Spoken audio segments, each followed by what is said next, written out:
അസ്സലാമു അലൈക്കും. ബിസ്മില്ലാഹിർ റഹ്മാനിർ റഹീം. കൂട്ടുകാരെ, എല്ലാവർക്കും സുഖമല്ലേ? ഈ വീഡിയോയിൽ കാണുന്നത് ക്ലാസ് 4 ദുറൂസുൽ ഇസ്ലാം ഫസ്റ്റ് പാർട്ടിലെ 10ാമത്തെ പാഠത്തിന്റെ തദ്രീബാത്താണ് നോക്കുന്നത്. വീഡിയോയിലേക്ക് കടക്കുന്നതിന് മുമ്പ് ചാനൽ ആരെങ്കിലും സബ്സ്ക്രൈബ് ചെയ്യാതെ കാണുന്നുണ്ടെങ്കിൽ ഒന്ന് സബ്സ്ക്രൈബ് ചെയ്യണം, എന്നെ സപ്പോർട്ട് ചെയ്യണം. ഈ വീഡിയോ കൂട്ടുകാർക്ക് ഇഷ്ടമായാൽ ലൈക്ക് ചെയ്യണം, നിങ്ങളുടെ ഫ്രണ്ട്സിന് ഷെയർ ചെയ്യണം. ക്ലാസ് 4 ദുറൂസുൽ ഇസ്ലാം ഫസ്റ്റ് പാർട്ടിന്റെ ഇതുവരെ എടുത്ത പാഠങ്ങളുടെ അല്ലെങ്കിൽ ഇനി വരും പാഠങ്ങളുടെ തദ്രീബാത്തെല്ലാം വേണമെങ്കിൽ എൻ്റെ ചാനലായ മുന്നാ ഷാഹിൽ EDU എന്നതിൽ പ്ലേലിസ്റ്റ് സെക്ഷൻ എടുക്കുക. അതിൽ ഓരോ സബ്ജക്റ്റിൻ്റെയും തന്നെ പ്ലേലിസ്റ്റ് ഉണ്ടാകും. അതിൽ ക്ലാസ് 4 ദുറൂസുൽ ഇസ്ലാം ഫസ്റ്റ് പാർട്ട് എന്ന പ്ലേലിസ്റ്റ് ടച്ച് ചെയ്യുക. ടച്ച് ചെയ്താൽ ഞാൻ എടുത്ത പാഠങ്ങളുടെ തദ്രീബാത്ത് കൂട്ടുകാർക്ക് ലഭ്യമാകും. നമുക്കപ്പോൾ വീഡിയോയിലോട്ട് പോകാം. അദ്ദർസുൽ ആഷിർ 10ാമത്തെ പാഠം കുലു വഷ്റബു വലാ തുസ്രിഫു. നമുക്കപ്പോൾ പാഠം ഒന്ന് വായിച്ചു നോക്കാം. മിസ്രിലെ രാജാവ് മുഖോക്കിസ് മദീനയിലേക്ക് ഒരു ഡോക്ടറെ അയച്ചു. മദീനയിൽ രോഗികളെ കാണാത്തതിൽ അദ്ദേഹം അത്ഭുതപ്പെട്ടു. കാര്യമറിഞ്ഞ നബി സല്ലല്ലാഹു അലൈഹി വസല്ലമ ഡോക്ടറോട് പറഞ്ഞു, ഞങ്ങൾ വിശന്നാലേ ഭക്ഷണം കഴിക്കുമ്പോൾ വയറ് നിറച്ച് കഴിക്കാറില്ല. നബി സല്ലല്ലാഹു അലൈഹി വസല്ലമ പറഞ്ഞു, മനുഷ്യൻ നിറയ്ക്കുന്ന പാത്രങ്ങളിൽ വയറിനേക്കാൾ മോശമായതില്ല. മനുഷ്യന് നിവർന്നു നിൽക്കാൻ ആവശ്യമായ ഏതാനും പിടി ഭക്ഷണം മതി. അതുപോരെങ്കിൽ വയറിൻ്റെ 1/3 ഭാഗം ഭക്ഷണം കഴിക്കട്ടെ, 1/3 വെള്ളവും കുടിക്കട്ടെ, 1/3 ഭാഗം കാലിയാക്കി ഇടട്ടെ. മുസ്ലിങ്ങളുടെ ഭക്ഷണക്രമം ഇങ്ങനെയായിരിക്കണം. എല്ലാ നല്ല കാര്യങ്ങളിലും മാതൃക നബി സല്ലല്ലാഹു അലൈഹി വസല്ലമയാണ്. അവിടുന്ന് ഒരു ഭക്ഷണവും മടക്കി അയക്കാറില്ല, ഭക്ഷണത്തെ കുറ്റം പറയാറില്ല, വലത് കൈക്കൊണ്ടാണ് കഴിക്കാറുള്ളത്. തിന്നുകഴിഞ്ഞാൽ വലത് കൈ വിരലുകൾ ഊമ്പി വൃത്തിയാക്കും. കഴിക്കുന്ന പാത്രത്തിൽ അല്പം പോലും ഭക്ഷണം ബാക്കി വരുത്താറില്ല. അവിടുന്ന് പലപ്പോഴും വിശന്ന് കഴിഞ്ഞുകൂടിയിട്ടുണ്ട്. ഭക്ഷ്യവസ്തുക്കളെ ആദരിക്കണം, അവ പാഴാക്കരുത്. ഭക്ഷണത്തിലേക്ക് ഊതരുത്, ചൂടാറുന്നതുവരെ കാത്തിരിക്കണം. ഭക്ഷിക്കാൻ തുടങ്ങുമ്പോൾ ബിസ്മില്ലാഹിർ റഹ്മാനിർ റഹീം എന്ന് ചൊല്ലണം. തുടക്കത്തിൽ ചൊല്ലാൻ മറന്നാൽ ഓർമ്മയാകുമ്പോൾ ബിസ്മില്ലാഹി അവ്വലഹു വ ആഖിറഹു എന്ന് പറയണം. കഴിച്ച ശേഷം അൽഹംദുലില്ലാഹില്ലദി അത്അമനി ഹാദാ വറസഖനീഹി മിൻ ഗൈരി ഹൗലിൻ മിന്നി വലാ ഖുവ്വ എന്ന് ചൊല്ലണം. ഇവയെല്ലാം ഭക്ഷണം കഴിക്കുന്നതിൻ്റെ സുന്നത്തുകളിൽ പെട്ടതാണ്. ഇടതുകൈ വിസർജ്യങ്ങൾ വൃത്തിയാക്കാനുള്ളതാണ്. അതുകൊണ്ട് ഭക്ഷണം കഴിക്കൽ പിശാചിന്റെ രീതിയാണ്. സത്യവിശ്വാസികൾ ഹലാലായ ഭക്ഷണം മാത്രമേ കഴിക്കൂ, ഹലാലായ പാനീയമേ കുടിക്കൂ. ഖുർആൻ പറയുന്നു, യാ അയ്യുഹന്നാസു ഖുലൂ മിമ്മാ ഫിൽ അർളി ഹലാലൻ ത്വയ്യിബാ. മനുഷ്യരെ, ഭൂമിയിലെ ഭക്ഷണത്തിൽ നിന്ന് ഹലാലായ നല്ലത് ഭക്ഷിക്കുക. ശരീരത്തിനും ബുദ്ധിക്കും ഹാനികരമായ ഭക്ഷണ പാനീയങ്ങൾ ഉപയോഗിക്കരുത്. രാസവസ്തുക്കളും കൃത്രിമ നിറങ്ങളും ചേർന്ന ഭക്ഷണം ഒഴിവാക്കണം.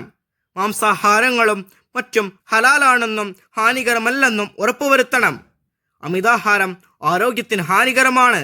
അത് അലസതയുണ്ടാക്കും, ബുദ്ധിമാന്ദ്യത്തിന് ഇടവരുത്തും, അമിത ഉറക്കിന് കാരണമാകും. കൂട്ടുകാർക്ക് ഈ പാഠം വായിച്ചത് മനസ്സിലായില്ലേ? ഈ പാഠത്തിന്റെ അവസാനത്തിൽ ഒരു ബോക്സ് കൊടുത്തിരിക്കുന്നു. അത് നമുക്ക് ഒന്ന് വായിച്ചു നോക്കാം.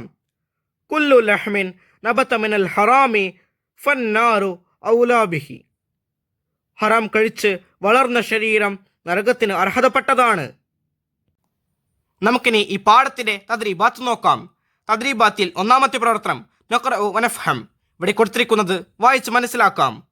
കുലു നിങ്ങൾ ഭക്ഷിക്കുക, സുലുസുൻ 1/3, ഇഷ്റബു നിങ്ങൾ കുടിക്കുക, ബാഖി ബാക്കി, ലാ തുസ്രിഫു നിങ്ങൾ അമിതമാക്കരുത്, തഅലീം ആദരിക്കൽ, തൊബീബ് ഡോക്ടർ, അത്അമ ഭക്ഷിപ്പിച്ചു, മറൽ രോഗം, റസഖ നൽകി, ജൂഉൻ വിശപ്പ്, ഖുവ്വത്തുൻ ശക്തി, ബത്നുൻ വയറ്, ഹലാൽ അനുവദനീയമായത്, മലഅ നിറച്ചു, നൗമുൻ ഉറക്കം, വിആഉൻ പാത്രം, അഖലുൻ ബുദ്ധി, ത്വആമുൻ ഭക്ഷണം, ലഹ്മുൻ മാംസം, ഷറാബുൻ പാനീയം.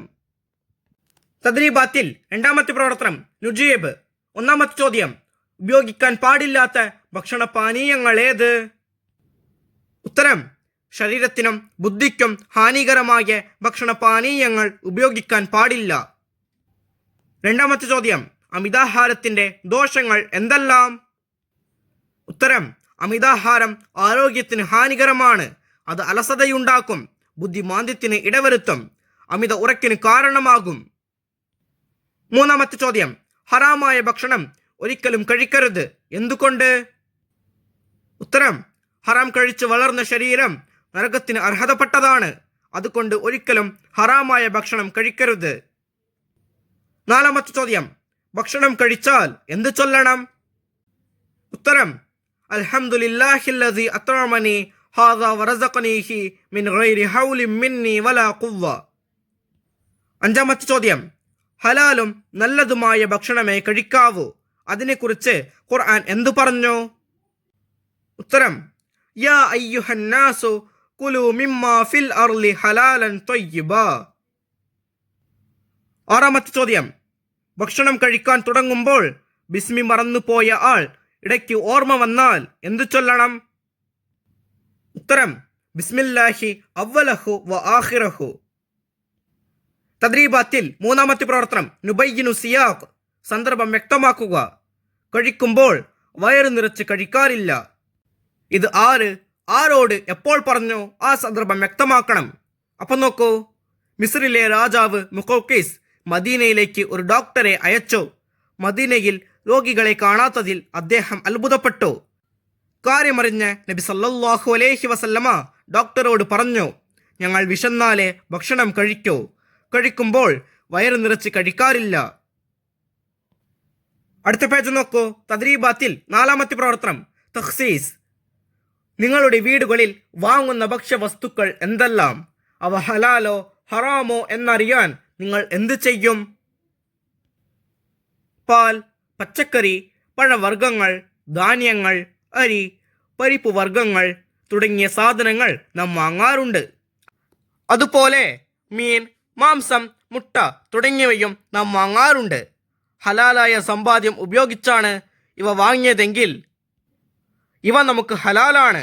ഹറാമായ രീതിയിൽ സമ്പാദിച്ചതാണെങ്കിൽ ഇവ ഉപയോഗിക്കൽ ഹറാമാണ്. അതുപോലെ മാംസാഹാരങ്ങളോ മാംസമോ വാങ്ങുമ്പോൾ അവ ഹലാലായ രീതിയിൽ അറുക്കപ്പെട്ടത് തന്നെയാണോ എന്ന് ഉറപ്പിച്ചതിന് ശേഷം മാത്രം കഴിക്കുക. കഴിവതും ഇത്തരം ഭക്ഷ്യവസ്തുക്കൾ വിശ്വസ്തരായവരിൽ നിന്നും സ്വീകരിക്കുക. കൂട്ടുകാർക്ക് ഈ പാഠവും ഈ പാഠത്തിന്റെ തദ്രീബാത്തും മനസ്സിലായില്ലേ? ഇൻഷാ അല്ലാഹ് അടുത്തൊരു സബ്ജക്റ്റുമായി നമുക്ക് വീണ്ടും കാണാം. അപ്പോൾ എല്ലാവർക്കും ഒരിക്കൽ കൂടി അസ്സലാമു അലൈക്കും വറഹ്മത്തുള്ളാഹി തആല വബറകാതുഹു.